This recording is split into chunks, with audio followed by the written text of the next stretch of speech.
Ever looked at a stranger and thought you knew their entire story? What if you were wrong? What if the person you ignored, or judged, or were cruel to, held the key to your entire future?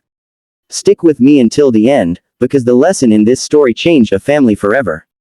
And if you believe true character is revealed when no one is watching, you're going to want to hear this. Don't forget to hit subscribe for more real-life stories that prove kindness is the ultimate currency. The city woke to the scent of rain on hot asphalt and the distant groan of garbage trucks. Among them, a smaller, older vehicle rattled down the sycamore-lined streets of Crestwood Heights, the city's most exclusive enclave. Behind the wheel was Marta, a stooped woman with a leathery face etched by a fictional hard life, her hands gloved and trembling slightly.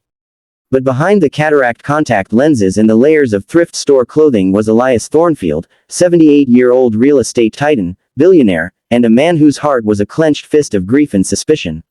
His son, Andrew, his only child and the heir to everything, had died in a car accident 6 months ago, leaving behind a wife, Clara.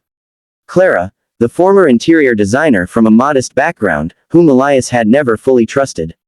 He saw her as a beautiful, opportunistic vine that had latched onto his family tree. And now, with Andrew gone, he was convinced she was waiting for the reading of the will to cash in and vanish. But Elias had a plan, a test conceived in loneliness and sharpened by bitterness. He would become Marta, a homeless woman hired by the neighborhood association to do light gardening and assist the regular garbage collectors. His assignment, the Thornfield estate itself, now occupied solely by Clara. For a week, he observed. He saw Clara through the windows, moving through the grand, silent rooms like a ghost. He watched her receive deliveries, decline social invitations, and spend hours in the garden Andrew had planted. His hardened heart saw it as a performance. The test began in earnest on a Tuesday. He, accidentally, let the heavy garbage bin tip over, scattering rotten refuse across the immaculate driveway just as Clara was leaving. "Oh, I'm so sorry, ma'am.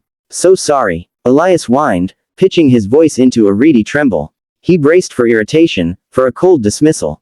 Clara froze, her eyes going from the mess to the distraught old woman before her.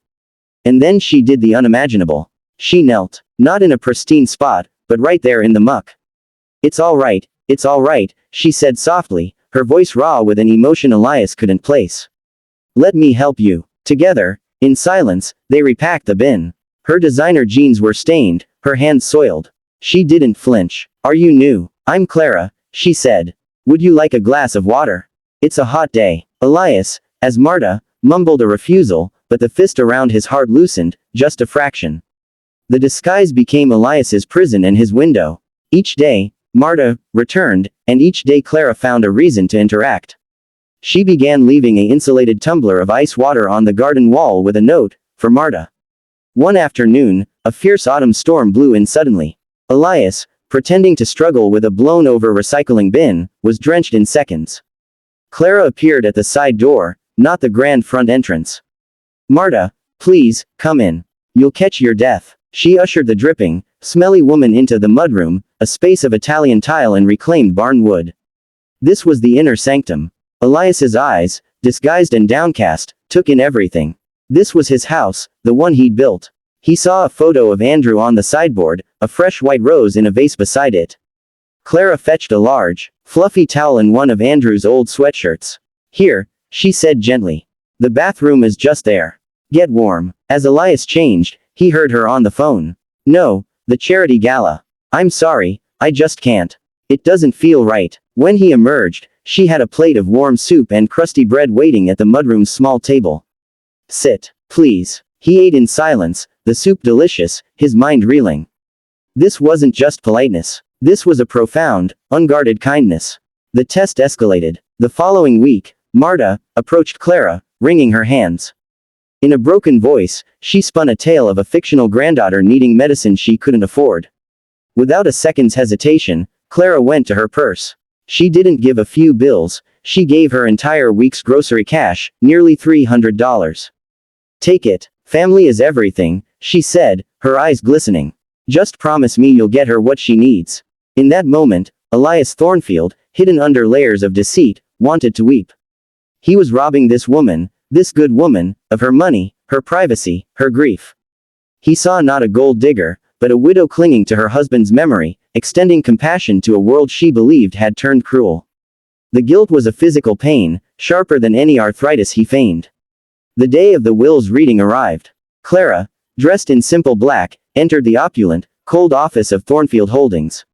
She expected the stern face of her father-in-law, the formalities, the end of her connection to Andrew's world. She was prepared to walk away with nothing but her memories. The lawyer cleared his throat, but before he could begin, the side door opened. In walked not Elias Thornfield, billionaire, but Marta, the garbage-collecting woman. Clara's breath hitched in confusion and concern. "Marta, what are you doing here? Are you all right? Did you need me?" The words were pure, instinctive care.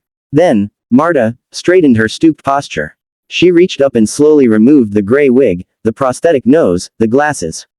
Clara stumbled back, her hand flying to her mouth as the familiar, stern features of her father-in-law emerged from the disguise, his eyes now streaming with unashamed tears.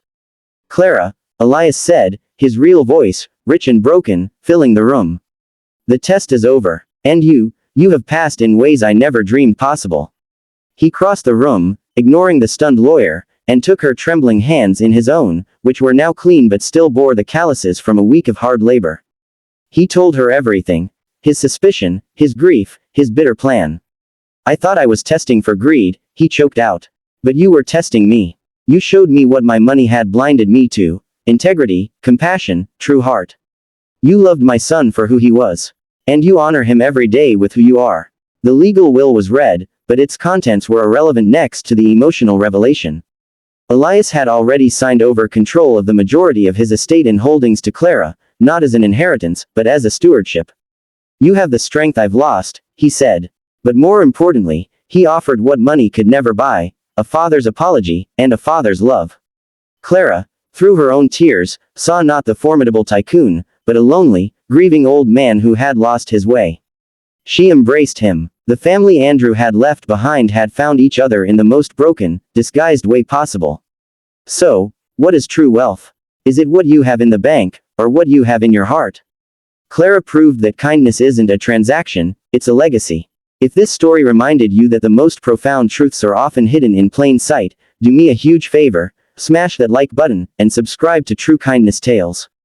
We upload stories just like this every week, because the world needs more reminders that a simple act of compassion can change everything.